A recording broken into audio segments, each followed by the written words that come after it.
आप जिस भी इच्छा या मन की स्थिति के साथ वर्तमान भौतिक शरीर को छोड़ते हैं, वही इच्छाएं या मन की स्थिति यह निर्धारित करती है कि आप अगले जन्म में किस प्रकार के भौतिक शरीर और मन की स्थिति को प्राप्त करेंगे। इसलिए भगवान कृष्ण कहते हैं, सदा मेरा स्मरण करते रहें। गीता का 8वां अध्याय अक्षर ब्रह्मा योग है। इसमें कुल 28 श्लोक हैं। इस अध्याय में हम जानेंगे अर्जुन की एक और दुविधा कि मनुष्य अंत समय में कैसे श्री कृष्ण यानी भगवान को प्राप्त होता है। ये दुविधा हमारी भी होगी। इसका उत्तर श्री कृष्ण अर्जुन को देते हैं। श्रीमद् गीता ज्ञान के सागर में बहते हुए हम काफ़ी आगे आ चुके हैं और इसी के साथ ये ज्ञान सागर और गहरा होता जाएगा। हो सकता है कि आप भी दुविधा में आ जाएं, लेकिन घबराइएगा नहीं। श्री कृष्ण आपके हर प्रश्न का उत्तर अवश्य देंगे। प्रभु के नाम के साथ आरंभ करते हैं 8वां अध्याय।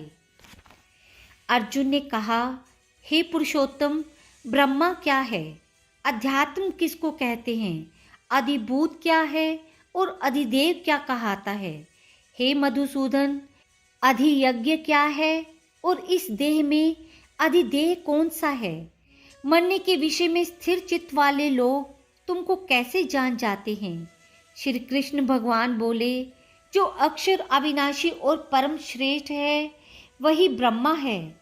प्रत्येक वस्तु का स्वभाव अध्यात्म कहलाता है और समस्त चराचर की उत्पत्ति करने वाला जो विसर्ग है वह कर्म है। जो देह आदि नाशवान वस्तु है वह अधिभूत कहाता है। विश्वरूप जो विराट पुरुष है वह अधिदेव का है और पुरुषों में श्रेष्ठ है। इस देव में मैं ही अधियज्ञ हूँ।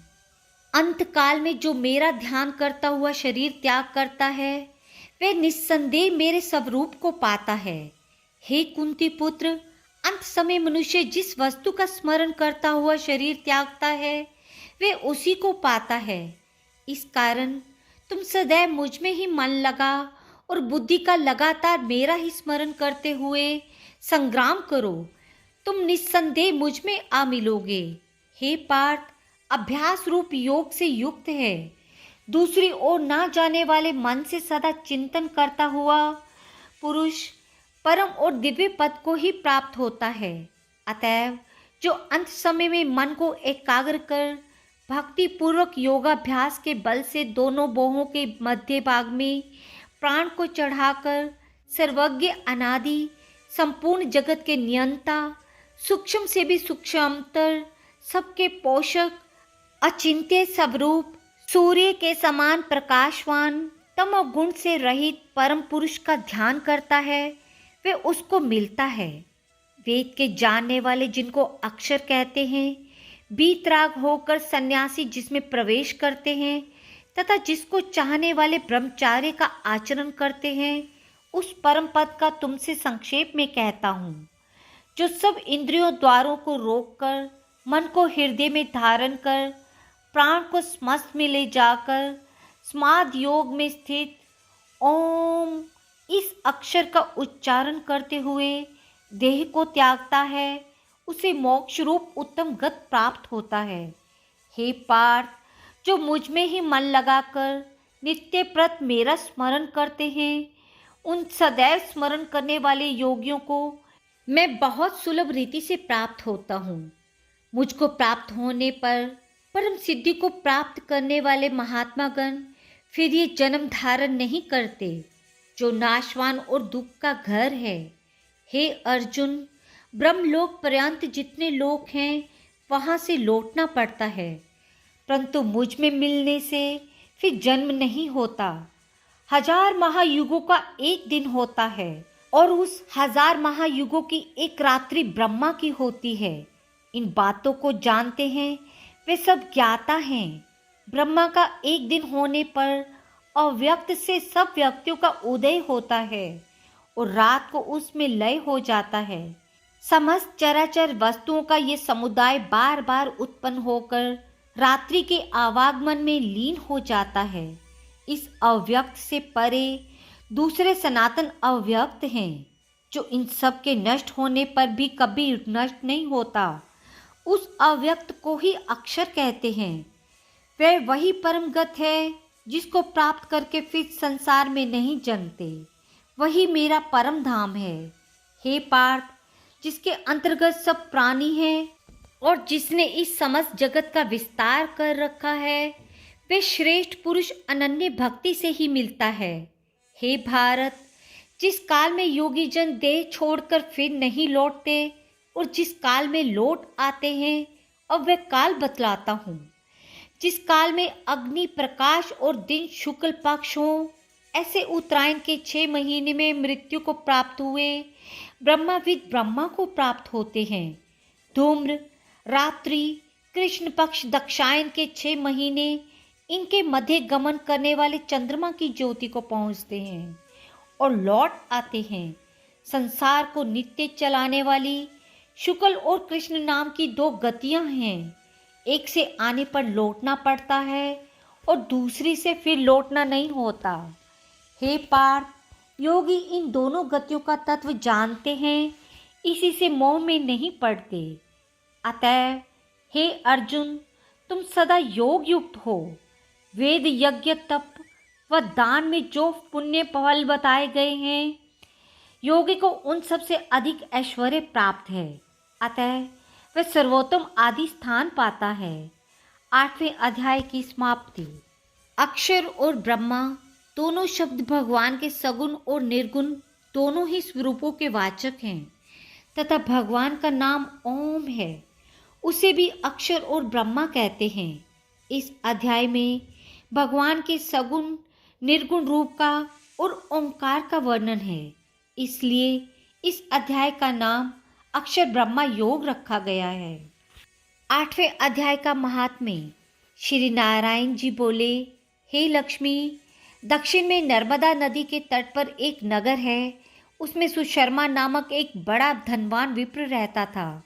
एक दिन उसने एक संत महात्मा से पूछा, ऋषि जी, मेरे संतान नहीं है।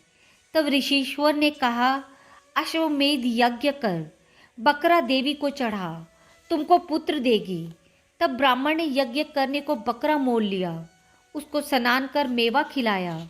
जब उसको मारने लगा तब कहा शब्द करके हंसा। तब ब्राह्मण ने पूछा, हे बकरे, तू क्यों हंसता है? तब बकरे ने कहा, पिछले जन्म में मेरे भी संतान नहीं थी। एक ब्राह्मण ने मुझे भी अश्वमेध यज्ञ करने को कहा था। सारी नगरी में बकरा ढूंढ कर रहा था और बकरा हाथ न लगा। ढूंढते ढूंढते एक बकरी का बच्चा जो दूध चूसता था, उस बच्चे समेत बकरी को मोल ले आया। जब उसको बकरी के स्तन से छुड़ाकर यज्ञ करने लगा तब बकरी बोली, अरे ब्राह्मण, तू ब्राह्मण नहीं है, मेरे पुत्र को होम में देता है, तू महापापी है। ये कभी सुना है कि पराये पुत्र को मारने से किसी ने पुत्र पाया हो? तू अपने संतान के लिए मेरे पुत्र को मारता है। निर्दयी, तेरे पुत्र नहीं होगा। ये बकरी कहती रही, पर मैंने होम दिया। बकरी ने श्राप दिया कि तेरा गला भी इसी भांति कटेगा। इतना कह बकरी तड़प तड़प कर मर गई। कई दिन बीते, मेरा भी काल आया। यमदूत मारते मारते धर्मराज के पास ले गए। तब धर्मराज ने कहा, इसको नरक में देवो, ये बड़ा पापी है। फिर नरक भोगने के बाद वानर की योनि दी। एक बाजीगर ने मोल लिया। वे मेरे गले में रज्जू डालकर द्वार द्वार सारा दिन मांगता फिरे, खाने को थोड़ा दिया करे। जब वानर की देह छूटी तो कुत्ते का जन्म पाया। एक दिन मैंने किसी की रोटी चुरा के खाई। उसने ऐसी लाठी मारी कि मेरी पीठ टूट गई। उस दुख से मेरी मृत्यु हो गई। फिर घोड़े की देह पाई। उस घोड़े को एक भटियारे ने मोल लिया। वे सारा दिन उसे चलाए, खाने पीने की खबर न लेवे। सांझ समय एक छोटी रस्सी के साथ बांध छोड़े, ऐसा बांधे कि मैं मक्खी भी ना उड़ा सकूं। एक दिन 2 बालक एक कन्या मेरे ऊपर चढ़कर चलाने लगे। वहाँ कीचड़ अत्यंत था, मैं फंस गया। ऊपर से वे मारने लगे, वहाँ मेरा मरण हुआ। इस भांति अनेक जन्म भोगे। अब बकरे का जन्म पाया। मैंने जाना था जो इसने मोल लिया है तो मैं सुख पाऊंगा। तू छुरी लेकर मारने आया है। तब ब्राह्मण ने कहा, बकरे तुझे तो जान प्यारी है, अब मैं अपने नेत्रों से देखी हुई कहता हूँ सो सुन। कुरुक्षेत्र में चंद्र सुशर्मा नाम राजा स्नान करने आया। उसने ब्राह्मण से पूछा, ग्रहण में क्या दान करूं? उसने कहा, राजन काले पुरुष का दान कर। तब राजा ने काले लोहे का पुरुष बनवाया, नेत्रों में लाल जड़वा सोने के भूषण पहनाकर तैयार किया। वह काला पुरुष कह कहा लगाकर हंसा। राजा डर गया कि ये कोई बड़ा अवगुण है जो लोहे का पुरुष हंसा। तब राजा ने बहुत दान किया, फिर हंसा। ब्राह्मण को कहा, हे ब्राह्मण मुझे तू लेगा? तब ब्राह्मण ने कहा, मैंने तेरे सरीखे कहीं पचाए हैं। तब काले पुरुष ने कहा, तो मुझको वह कारण बता जिस कारण से तूने अनेक दान पचाए हैं। तब विप्र ने कहा, जो गुण मेरे में है सो मैं जानता हूँ। तब वह काला पुरुष कह कहा लगाकर फट गया। उसमें से एक कलिका की मूर्ति निकल आई। तब विप्र ने श्री गीता जी के 8वें अध्याय का पाठ किया। उस कालिका मूर्ति ने सुनकर देह पलटी। जल की अंजलि भरकर उस विप्र ने मूर्ति पर छिड़का। जल के छिड़कने से तत्काल उसकी देह पलटी, देवदेही पाई, विमान पर बैठकर बैकुंठ को गई। तब उस राजा ने कहा, तुम्हारे में कोई भी ऐसा है जिसके शब्द से मैं अधम देह के से मुक्ति पाऊं? तब उस विप्र ने कहा, मैं वेद पाठी हूँ। उस नगर में एक साधु भी गीता पाठी था, जिसने 8वें अध्याय का पाठ सुनकर राजा की देह पलटी, दिव्य देह पाकर बैकुंठ को गई और कहती गई, हे ब्राह्मण तू भी गीता का पाठ कर, तुम्हारा भी उद्धार होगा। तब वह ब्राह्मण श्री गीता जी का पाठ करने लगा। राधे राधे।